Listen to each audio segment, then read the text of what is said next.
very much, Wally Lukashinsky, and this is the Senior Solutions Show. I am Wade Bates.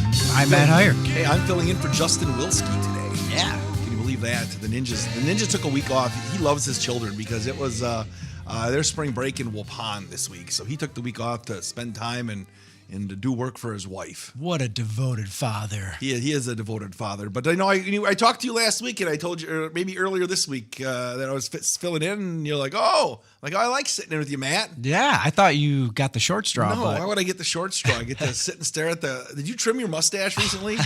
Yes. I was going to say, I noticed that. Yeah. Looks good, though. You have the greatest mustache, maybe the best haircut in South Central Wisconsin. Yeah, my brother-in-law, he was texting me and saying that you were saying I look like Tom Selleck. Yeah, you do. You have like the 2025 version of Tom Selleck on your mustache. You can watch on Daily Dodge TV right now. Just go to the Daily Dodge YouTube tab and watch me turn red. Search dailydodge.com and make sure you hit subscribe on it, because if you do that, you will end up getting to notifications whenever Senior Solutions is on, or any of our high school sports, or anything we do. Yeah, and It's good. So thanks for being here today. If people do have a question for you, they can give us a call at 885-4446, or they can also send us a text. I got the text line. We need a text today. Yes. 920-887-9595 is the phone number for the text. And if it's your first time sending it through, you'll get a bounce back, because you have to make sure you're 18, and then it'll ask you when your date of birth is. But don't do like I tried to do.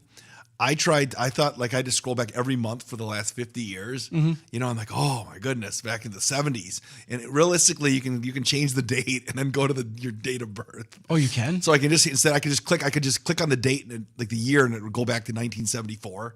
Oh, wow. I was trying to go, all the way back month by month, 50 years, 50 times 12. So that took you a while, didn't it? It did, but then I figured out, Justin told me we could do it the other way. So you get a bounce back, put your birthday in, then you can send a text and ask Matt any kind of question about their retirement, or your retirement, or how to get started, or insurance, or what you Medicare Part D, right? Yeah. Whatever you need to do. Just throwing out all this terminology. I love it. It is. So how are you on this Friday? I'm doing well. It's started out gloomy. And Did you get woken up by the booms? I was actually already awake, but coming in, I was trying to get a picture of the lightning in some capacity to post, because you're right. It was a good old fashioned spring thunderstorm. It was. And then all of a sudden now, just walking into the station, it was like, it's beautiful out now. It's like we're getting like two seasons in one day. Like I was talking to the fishing guys, you'll hear in the fishing report later. They said that this week mornings, nobody's been out because it's been cold and gloomy, and then all of a sudden in the afternoon, like yesterday, it got into the 60s, and let's go. I know. It's just driving by the lake and seeing it fully open. It's pretty cool, and it's a great time of year. I love this time of year. Going to opening day on Monday? No, but Rob is. Rob Mielek is going to opening day. Yep, I guess it's a tradition that he does with his sister for the last 20 years. Okay. So he's going Monday, so that's exciting. But yeah, it didn't fare too well yesterday with us. No, Brewers lost 4-2, gave up 2 home runs. But Devin Williams almost went Brewers on him. Yes. Loaded the bases in the 9th, and Brewers. And Jackson Churio and Christian Yelich struck out. I never would have thought that with bases loaded. Ever. 5 Ks for Jackson yesterday. I know, but he's young. Now, where are you on the scale of Brewers fans, Matt?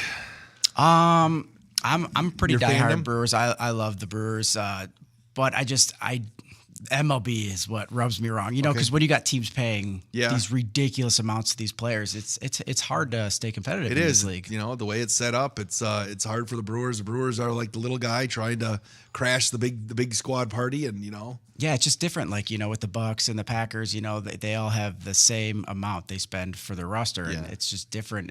They have a salary cap, I guess, in MLB, but it's per capita. It's like a luxury tax. So like you just pay more money if you go over them. They don't care. Yeah, and these billionaire owners in these larger cities are like, yeah, we'll do it. In like the Dodgers with Shohei Ohtani, or was it? He's with the Dodgers now, right? Yep. Yeah. They had a deal where he's actually only paying him like a low amount of millions of dollars. It's like a 50-year contract, and the money's self-deferred to like the next 2050. And it's guaranteed contracts.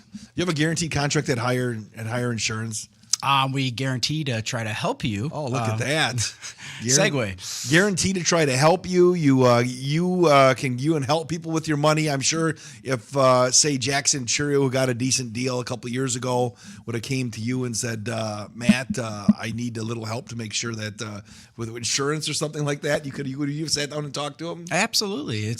And that's what we do. We teach people how to retire, because all the stuff that we work with, we talk about it and, we hear from friends, but it's like playing that one game telephone, like you used to do in grade school, where things can get distorted and everyone's situation is different. So that's why we sit you down, we work with our local community, and we try to create a game plan for you. And what's best for you is not always best for your neighbor or your spouse or your siblings. So every situation is different. That's why I love what I do, because every day is different. Sure. I'm sure, like you mentioned, everybody's situation is different. First of all, tell us about Heiar Insurance. If somebody, for some reason, maybe you're driving on 151 right now, driving your child to Madison. Maybe we're going to go to the Henry Violet Zoo this afternoon. Because trying to take pictures of the lighting. Just tell us about Heiar Insurance before we kind of dig deeper. What do you all do there? Yeah, so at Heiar Insurance, we walk people through like picking up Medicare plan, whether it's Advantage plan, supplements. We help you sign up for Medicare. We also assist people in signing up for Social Security.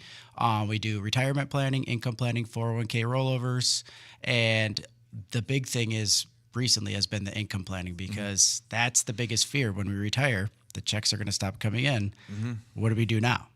When you say income planning, can you define what does income planning mean? What does that all entail? So income planning is essentially, because when you retire, you're like, okay, should we turn on our Social Security?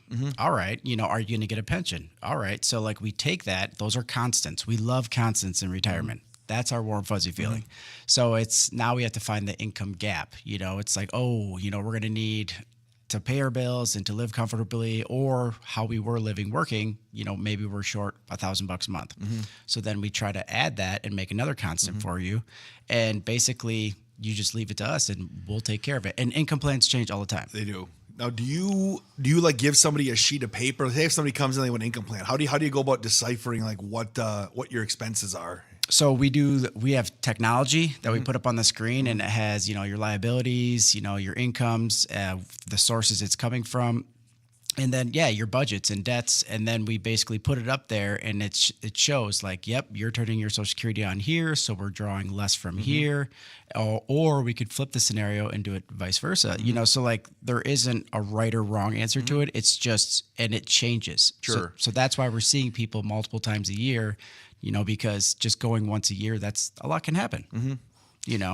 Is that people's biggest problem? I was assuming when people get close to the age, obviously you need to sign up for your all of your different plans we talk about, but you want to know, and I've talked to a few people that, because I'm getting up there, I'm 50, and I have friends that are, into the 60-year-old are getting that, they're a lot closer to, than I am. Yeah. And I think talking to them, the biggest question is whether you saved a lot of money or you haven't saved a lot, or, you have your work 401ks or you have a Roths.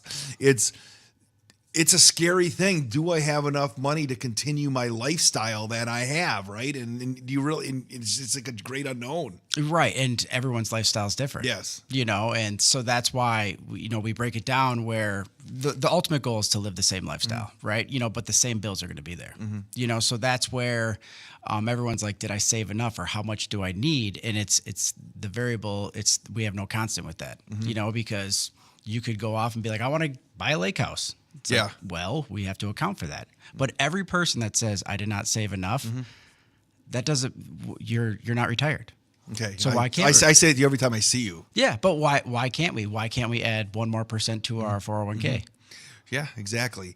And then, so when it comes to, like I said, you mentioned people live life. Some people want to retire and they want to travel. Yep. Obviously, they're expensive. Some people, like for me, I think my wife wants to travel the world because she loves seeing new places. We're going to Tuscany. I was going to say, you're bringing her. We're going to Tuscany here, so it's like that. So she wants to travel.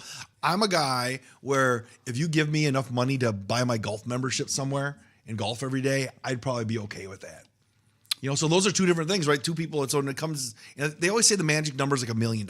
Is that just somebody make that number up? Absolutely. It's like $1 million per person, they say, or is it $1 million to retire? That's what it seems like. That's a number people always throw out there when you're reading things and looking at things. I know, and that's where people get a lot of scared. They get a lot of fear because I was just looking at an article that says why $1 million isn't enough. Okay, is it? Okay. And it's like, okay, it all depends. And these are national articles. So it's like, oh yeah, maybe in New York City, if, you're spending $100,000 a year or drawing that much, yeah, it probably won't be enough. But everyone's lifestyle is different. You could retire with 100,000 or you could retire with 200,000. It's, it's all based on your life. And that's why everyone is different. There's no cookie cutter answer where everyone should do this or reach this threshold of number.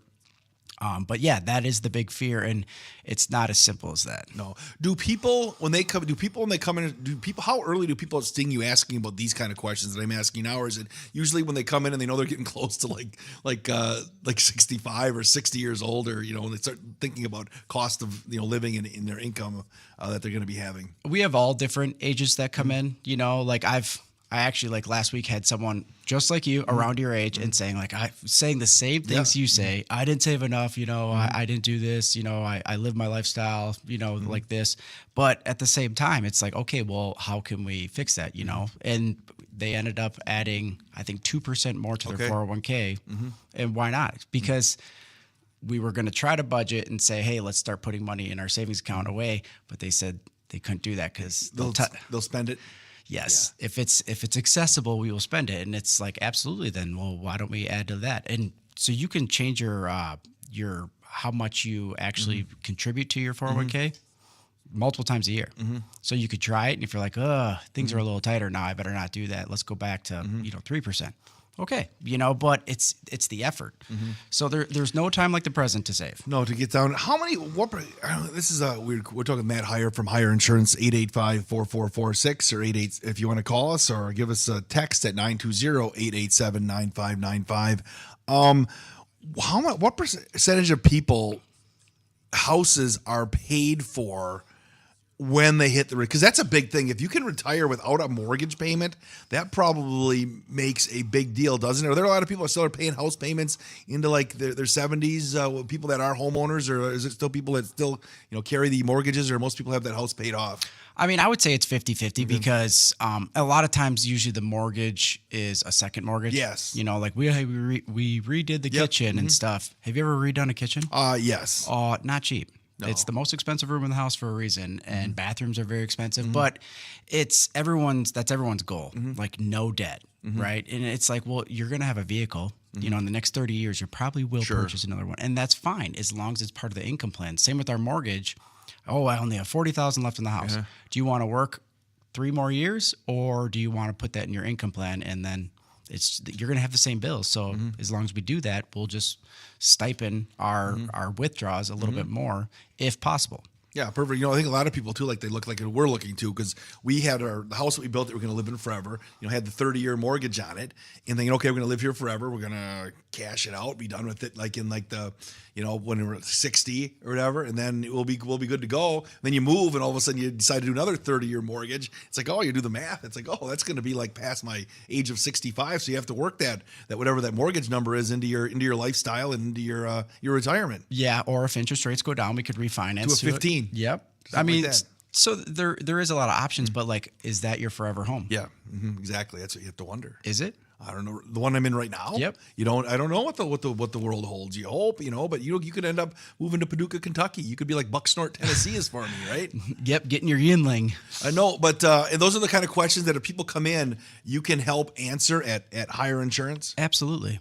So obviously that's the biggest thing too. And then if you get a plan, and if you're say a person like me that's 15 years out, maybe to retire, you can it doesn't seem like that long, but it is long enough time to make some adjustments. And it really is. And there's no time like the present. I tell it to 30-year-olds, 50-year-olds, or 60-year-olds. I mean, even if you're 5 years out, that's still quality time to start saving, or start focusing on what do we have to do. So is that something where if somebody wants to make an appointment to see you, they can just call your office and say, hey, I wanted to sit down and just see where we're at. I'm a ways out before I have to start thinking about Medicare or Medicaid or Social Security, but you guys will sit down with them? Absolutely. And you can also just even in your 40s, you could still create a Social Security account and then see how much your Social Security would be. And they have projections where it's like, hey, based on your income, what you're making, if you're assuming at 62, this is what you would get. And that's been the craziest part this last couple of weeks. We have people coming in saying, do I have to re-sign up for Social Security? I need to sign up again, or are they taking my Social Security away? Okay. And it's been nonstop, and there's nothing that I've heard that the Social Security is going away, or that they're even adjusting ages. I know, the government has been actively pursuing looking into it and stuff, but I haven't heard anything. I know that they are making people come back to work, so they are doing no more phone appointments because they can't verify you. Okay. So that was the big news that popped last week, where they basically, you have to do it online to sign up for Social Security or go into an office. Okay. So when COVID came around, they were doing phone appointments, Sure, but they couldn't technically verify you fully. So does that mean if it would have been say my time to start drawing Social Security on the olden days, I could just call and be like, hey, this is Matt Heiar. Yep. It could be me, and I'd be like, I want to sign up. And they want you in person. Yeah, so they were, or online. Online. Okay. Yeah, because they were asking you like, hey, what's your mother's maiden name? What's your Social Security number? To verify who you were. But someone like a hacker could get that information. So that's why they're worried about the fraud with that. And I guess I didn't think that was possible, but I guess it is. So that's why if you do it online, you're fine. And they still do fraud checks where they might call you and just ask, hey, we just want to verify it was you. Can you answer a couple questions? But yes, the Social Security, there's no changes actively besides there's no more phone appointments starting April 5th, I believe. Of this year? Yes. Okay, so that's next week. Yes. So then if you're scared of looking at people, you have to get it done in the next 5 days, right? Yeah, well, it was really convenient. Yeah. We would call Social Security during COVID, and they'd be like, yep, we'll have someone call you next week, and they signed them up. Okay. And it was perfect. But now, I just tried to do it maybe a month or two ago, and they were 3 months out. Okay. So I don't know if it was they're just shorthanded but now all we have to do is just come in. We'll help you set the account up. You need an email, you need a cell phone to get a text message for verification, and then we can start the process of talking about Social Security. Because when we sign people up for Social Security, well, I'll tell you that after the disclaimer. Okay. I think Wally read the disclaimer. Oh, I thought you do it twice a show. We can do it. The opinions expressed on this show. Are you going to say something controversial? No. Okay. I thought we'd do it at the bottom of the hour. The opinions expressed on this show are that of Heiar Insurance and not necessarily that of Good Karma Brands, WBEV, or Daily Dodge TV. That is great. Okay, thank you. From memory. You get a raise for that. Yeah, okay. You get a raise for the big bucks that you draw. Sandy pays you to do the show, right? Yep, this show is free now. So what were you going to ask them before you told me I had to get the disclaimer in? Well, a lot of people, I'll see at Golf League or something, and they'll be like, hey, you help people sign up for Social Security? I'm like, yeah, absolutely. They're like, well, I already got an investment guy, and I'm not your client, and it's like, that's fine. That is fine. I do it all the time. I'd rather do it because I do it all the time, and you can yell at me if it's wrong. But we do have to ask some questions because there is situations. We do two tests basically for Social Security when it's a husband and wife, obviously. Yes. The first one and foremost is, are you making less than $23,400?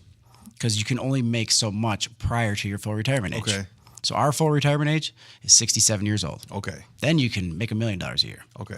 So if you're like, yep, I'm retired, I'm only doing a part-time job for $15,000, perfect.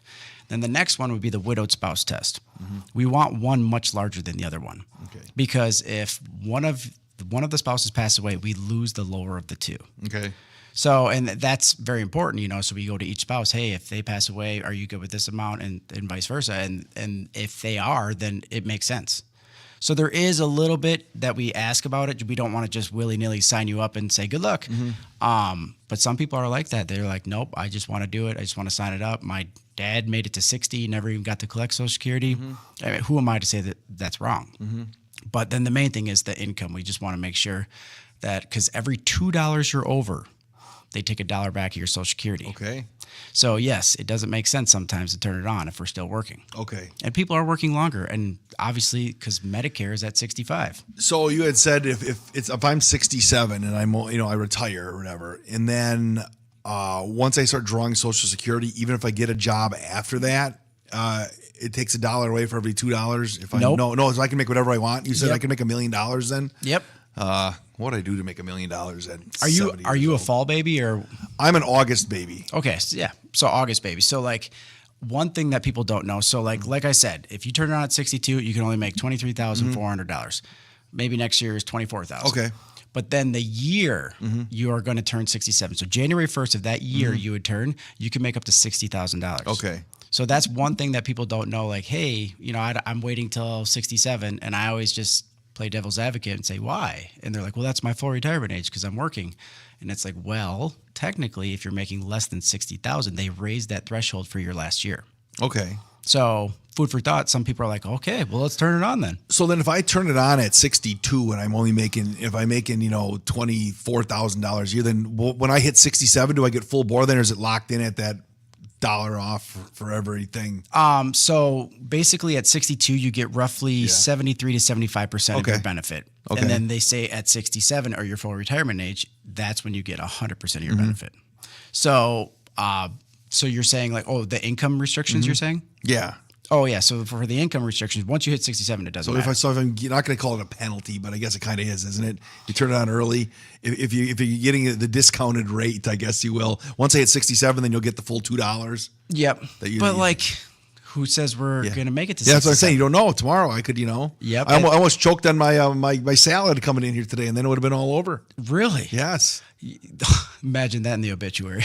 Like, choked on my salad. That would have been his last salad. You'd have been doing your show by yourself here, but you like never know. No. You absolutely never know what tomorrow is going to bring. So you don't, and and that's another thing too. We have to take into factor. It's like, hey, if we turn on Social Security, it's not the amount that at 67, but that's 5 years from now. Yeah, and that's less we have to pull from our investments. So, we just kind of weigh those options out, but like, it's kind of a no-brainer. The lower of the two, if you're under the income limits, we turn it on. Okay. Right away, because that's the one that goes first. Okay. So that's why if it makes sense, we turn that on right away. And that's why you can come in. You don't have to be our client to have you sign up for Medicare or Social Security. A lot of people think that, and it's like, no, absolutely not. You just got to stop in. We take a little bit of information down. We schedule an appointment, and then we will get the process going to get you signed up. All right. If anybody has any questions for the highly intelligent Matt Heiar of Heiar Insurance, 885-4446. That's 885-4446. Or you can send us a text, 920-887-9595. So we talk about income, and how you're going to make. What are some of the other things that younger people would come in that aren't ready to turn on, like somebody come into you like in their 40s or, my age? What are some of the other things that people may ask you or questions that they may have? A lot of people are coming in and starting Roth accounts. Okay. There's, it's not a big tax deduction. You don't get to deduct it from taxes, but it's just a different tax situation for retirement. It turns into tax-free income. So that's the best part. We also defer the taxes the entire time, it's growing, just like our 401k. Sure. So you basically are getting more bang for your buck. That thing could double, triple, quadruple. And guess what? We get to have tax-free income. So it's a lot of people have been starting those off right now, and you have until April to contribute for last year. So that's why, if it makes sense, we do it. And that's if we have extra money, and the best part about those is they're a little bit more liquid, where we could go get it if we have to and not have a penalty. But yeah, so I would say the younger people are starting Roths or talking to their 401k companies and seeing if there's a Roth option. Okay. Because basically a lot of people are just coming in with these huge chunks of money of 401k money. And Uncle Sam owns a certain percentage of that, depending on how you take it out. Sure. So you're going to give some back to him? Well, yeah, he owns it, and it just depends. We could raise tax brackets if we pull too much and, too quickly, and we do not want to do a Band-Aid approach with that. When it comes to picking out a Roth, are there like many different options for your Roth that you're going to have, or is it all the same?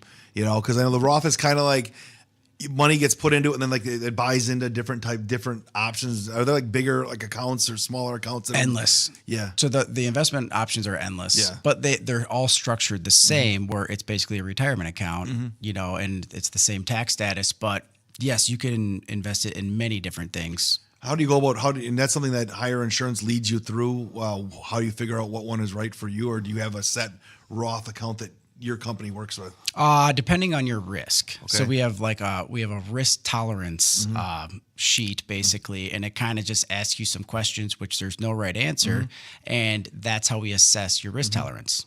So everyone's different with that. Like some people are more aggressive, some people are not, but The retirees, yes, we try to lean them towards being more conservative. Yeah. Once you have picked a Roth account that you're using, if you're in a high risk one where you have potential to make because it's aggressive, you can't. And that's going to be with that one the whole time, or can it be adjusted to like something else, like as you get closer to the retirement age? We could switch it today. Yeah. So having a managed account means people are watching it, and we can adjust accordingly to what the situation is. And obviously it's been a little volatile lately. Yes. And I still think we're not out of the woods yet on that, but and no one can predict that.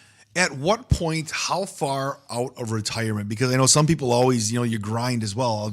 All this anxiety with, your retirement's supposed to be, hey, I've worked my life, I can go and enjoy it, but you have all this anxiety leading up into it. Oh, I feel like a therapist sometimes. Yeah, and it is. Well, the question is then, at what point, if you look at the number that you have in your Roth, it's going up, it's going down, you get your thing every month, and it says, oh, look at it, this time last year was worth this, now it's worth this, whether it's plus, you get excited. If it's minus, you're like, oh, Matt, what am I going to do? But my question is, how far out do you just have to stay calm? If I'm 15 years out from 65, say 17 from 67, at this point, should I really be concerned at all about where my money's at? Just if you look at the longevity and what happens with the Roth, where my money's at, because it's something, everything's going to kind of adjust in that 17 years. We have a lot of corrections that are going to happen in the next 15 years, so I wouldn't be too concerned about that. But I mean, these statements that you get, I mean, you look at them for how long? Yeah. Well, I just look at them and say, what do you mean? You'll open them up, you get them every quarter, and then you're like, oh, it went up.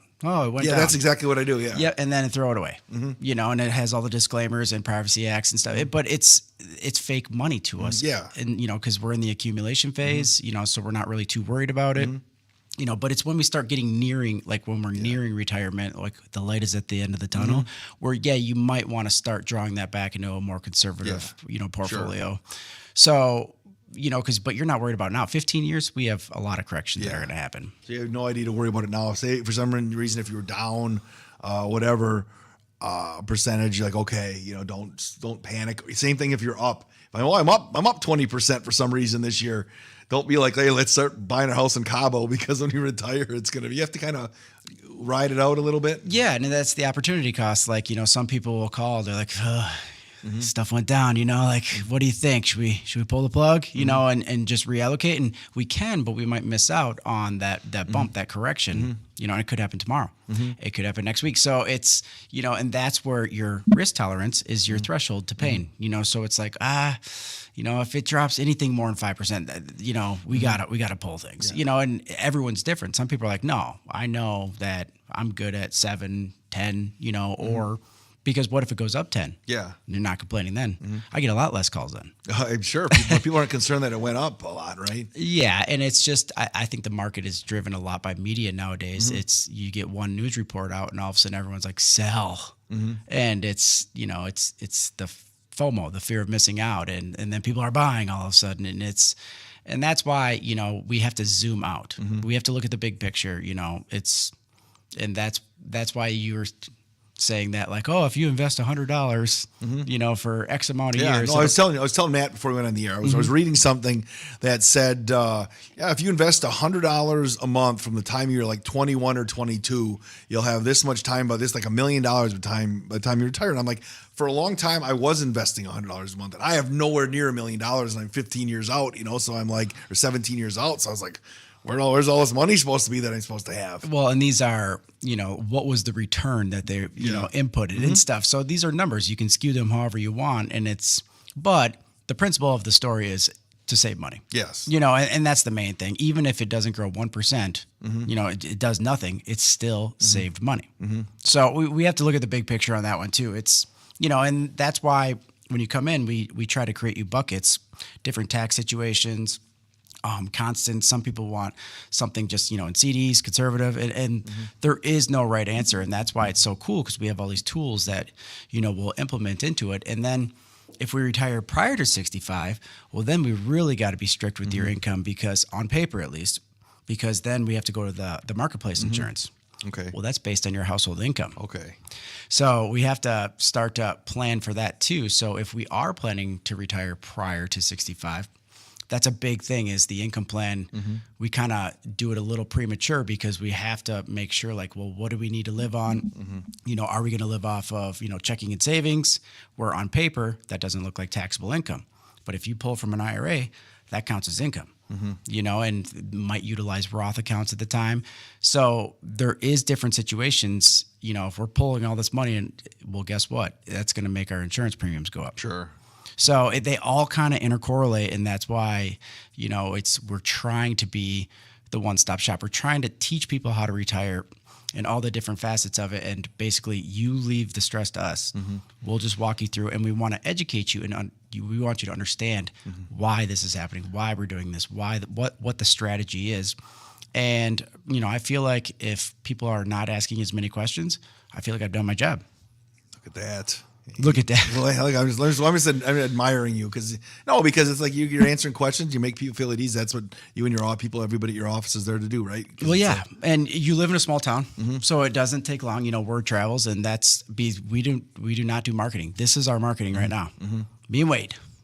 Sometimes ninja. And sometimes ninja. Yes. Yeah. So I know, but it's one of those things where, again, if you need to make an appointment and you have a concern like I had, because the anxiety level that I have, and I was reading an article the other day about they're talking about Gen X, and a lot of Gen X getting to about 50, they started to get antsy about retirement. They feel like they've grinded their whole life. Like, do I have another 15 to 20 years left in me? How can I retire sooner? Do you get many people coming in being like, man, how can I retire sooner than these certain ages? Yeah, well, and if the numbers make sense, and that's why we really base it on our technology. It runs simulations and stuff, and we stress test our income plans, and that's how we can see like, yeah, absolutely. I mean, that's the best feeling ever when you could tell people, yeah, you can retire. You're 55. Go ahead. Go make it happen, right? Yep. And we have it set and stuff, and then they're excited. They don't always retire though for some reason. And I think we're just creatures of habit. We're used to waking up at this time, eating this for breakfast, going to this gas station, and going to work. And but retirement is a word. Yeah. I had a friend who retired recently, and I ran into him, and he's like, it took him like a month maybe to realize he just wasn't on a long vacation.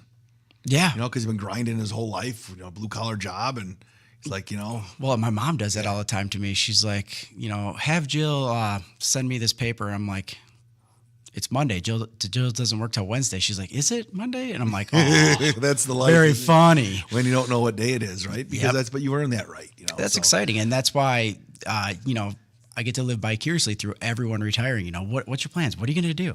Some people want to fish, some people want to golf, some people want to travel. But it's really cool just hearing, the different aspects and, the thoughts, and people's dreams of like, yeah, this is what I want to do when I retire. Can I do it? Have you guys ever kept a number of how many people you've like officially brought into it? Like, it's almost like handing out diplomas, like congratulations on getting through what hopefully is the hard part of life. How many thousands and thousands of people your company's probably helped through the years? Yeah. I mean, that's a good question, because obviously my mom started a long time ago. So those numbers, yeah. You can have like a McDonald's that billions and billions served hamburgers. You could be like, serving 243,551. Yes. I remember those signs back in the day though. Like it kept going up and up. They always flipped the. Didn't it just stop at 1 billion? Yeah, I think then they changed it to billions and billions. Okay. All right. So as opposed to they used to change it like every time they'd like it'd be 17, 18, 19, and then like Well, yeah. Well, that's why I'm not going for a number of people to exactly. serve, but it's more so, I mean, we just like working with our community, and we can't stress it enough that you want someone independent, so they're not locked down to one product, one company, and then also working with someone local, because calling all these 1-800 numbers to try to fix things or recalculate things or get a income stream coming in, it is difficult. Yeah, how important is that though? Like you mentioned, because you could see a commercial for something on TV and try to run it through that. But then what happens if you do have a question, like the questions I'm firing at you, you're going to call that number back, and you're probably going to get put on hold, sent around, and the person's going to have to ask you again, who are you? How do you spell your last name? Again, Mr. Bates. Yes. They'll say, yes. And you're never talking to the same person. No, exactly. But you're in town here, Matt. You will most likely remember who they are, and you'll have their information, if not in the back of your head, at your fingertips there, and there's no question, that you can answer the question quickly. That's the most rewarding part is I'm in the same community as these people, so I'm seeing them, at restaurants or, events and stuff. So that's really cool, just to help people out. But yes, that is, you're talking to the same person that set the plan up, and because I just had someone just call the other day and they're like, I need this, I want to buy a boat. It's like, okay, and that was it. There was no like, well, you need this paperwork and please do this. It's that simple. And that's what we're trying to do, is simplify retirement. We want maintenance free in retirement. Let us worry about the paperwork and stuff. But that's why, and I hate to say this, we're planning these income plans for 30 years. And sometimes we're wondering, is that long enough? Okay. People are living longer. Yeah. And we don't want to run out of money. That's our biggest fear. So 65 to 95 would be like the 30 year, right? Yep. And now if you stretch that a little longer, you stretch that. That's one of the things too. People on the back end, they worry about running out, right? Yep. Or if you retire earlier. Yeah. If I'm retired at 65, say retired at 55. Yeah. Yeah. What happens if you run out? I mean, you're just living off Social Security, and that's basically all you have, or yeah. It happens every day, and it's but that's why we want to make sure thoughtfully do this process, and holistically, not so much just like we can go for it. It shouldn't drop, because that's the thing. The most vulnerable period of income planning is the first 5 years. Okay. So say you have $1 million, great. Well, we're going to pull $50,000 a year out, and statistically we shouldn't touch any principal, over a 30-year span. But what if the market drops 20%? Sure. Year one. That's a big deal. Now we have 800,000. We didn't account for that. And that's why it's scary to just do these safe draws, because we don't know, is it safe? Now, if that 20% drop happens in year 20, it's a lot different. So the first 5 years are a little bit vulnerable to, market fluctuations. So if you have like $1 million, say you're drawing like a 50, and this is, I don't know, I'd ask this question. When it comes to healthcare, when people pull money out, like out of their draws, is healthcare one of the biggest expenses that they have that they have to worry about covering, just the way that the health system is in the United States? Even with your Medicare part, because I talk to people that are older, like, I still had to pay this $1,000 here, this $1,000 here. I have to do this dentist thing here. Yeah, it's healthcare is one of the big constraints right away, and it's actually the premiums, especially prior to Medicare. Yes, it's not shocking to have someone pay $1,200 a month, which that's outrageous. You never would have thought you would have spent $14,000 a year on health insurance. You thought that would have been the boat. Yes. So it's, but that's where people are working longer because of that. And, we don't have to, if we could, strategically on paper, make it look a little less. And then it's not great health insurance, but it's affordable. Yes. We have about 5 minutes left. Is there anything else people need to know about on the radar? What's going on at Heiar Insurance here in the next, next week till we talk again? Yeah, I mean, we're just here to help. We work with our community. We've been doing it for, I don't know how long my mom's been doing this, but it's a long time. And that's why if you have questions, which everyone has questions, just give us a call at 920-887-0580, and Jill can schedule an appointment for you. Now, it's Blake Heier's birthday tomorrow, isn't it? It is. Is he getting a birthday spanking yet or not? That would be his wife and son that have to do that. Oh, not you? No. It's I think I stopped at like 11. 11, okay, thought that. But so no big plans there. Big plans for you this weekend, enjoying the rain that we're going to get outside? Yeah, I think we're going to go to the Dueling Pianos. Oh, I know. I've heard multiple people are going. I love dueling pianos. For Blake's birthday. Okay. Oh, so you are going to be spending that with him? Oh, yes. Yeah, we'll have a beverage or two. Have you ever been to dueling pianos before? I did in Nashville. Yeah, to me, I'm thoroughly entertained by dueling pianos. Absolutely. And that's at the country club, correct? Yep. And then that should be Sierra Kuhn. I'm just going to be there as well. So watch out. All right. So shout out to Sierra. No, I think it's probably going to be a sold out event, I would think.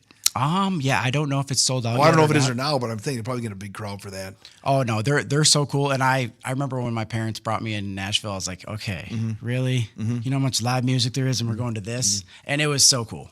I went to dueling pianos in. I didn't say it was sold out. I said it was a question mark. Sure. So people want to call if you'd like to know. Yes, exactly. Call. But no, I saw it in Orlando. Okay. A Badger Bowl game at one point. Same thing as you are.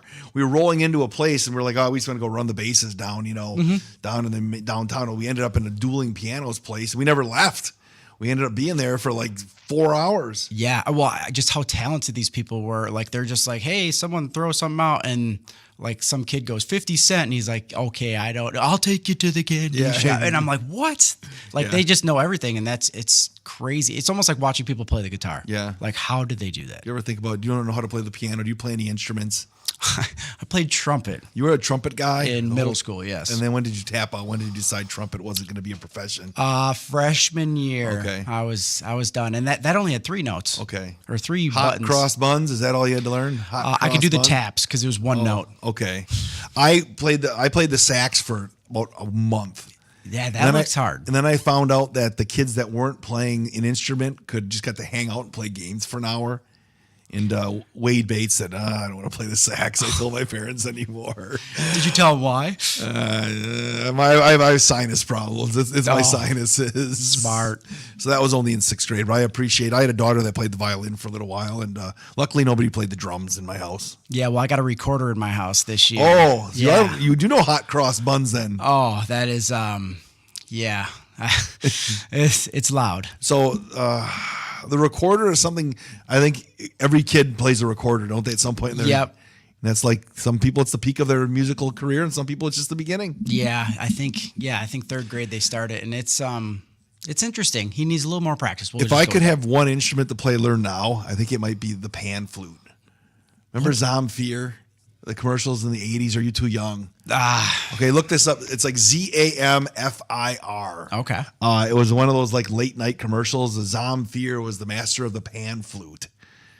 And I've never heard of that. You've never heard of the pan flute? I should go ask Mr. Henriksen over at the high school if anybody has ever played the pan flute at PDHS.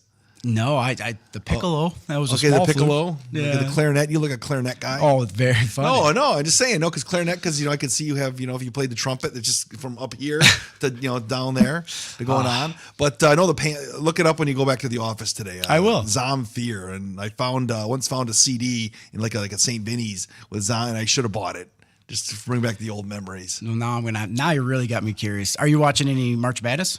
I watched the Badgers get knocked out a little bit last night. Then you're done. I'm kind of like, I have trouble watching college basketball now. All it is, basketball in general, college and pro, all it is you're either just going to launch threes. Oh, yeah. I could dribble across the chuck it off. I had a coach from that would call it the chuck it offense once.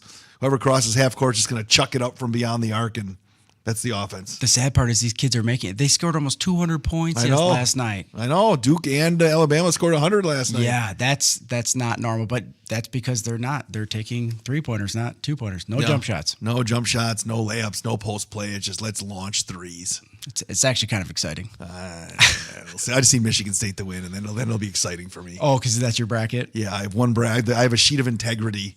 I fill out one bracket. That's it. Okay. And we go with that. How about your bracket? I have all my 4 in. All right. So we'll see how it goes this weekend. All right, Matt, Heiar Insurance. Again, how do people contact you? Just give us a call, 920-887-0580. And if you want to retire, call Heiar. I like that. We have to thank Wally Lukashinsky for spinning the dials back in the Global Media Center up in the radio studio. This has been Senior Solutions here on 95.3 WBEV and Daily Dodge TV.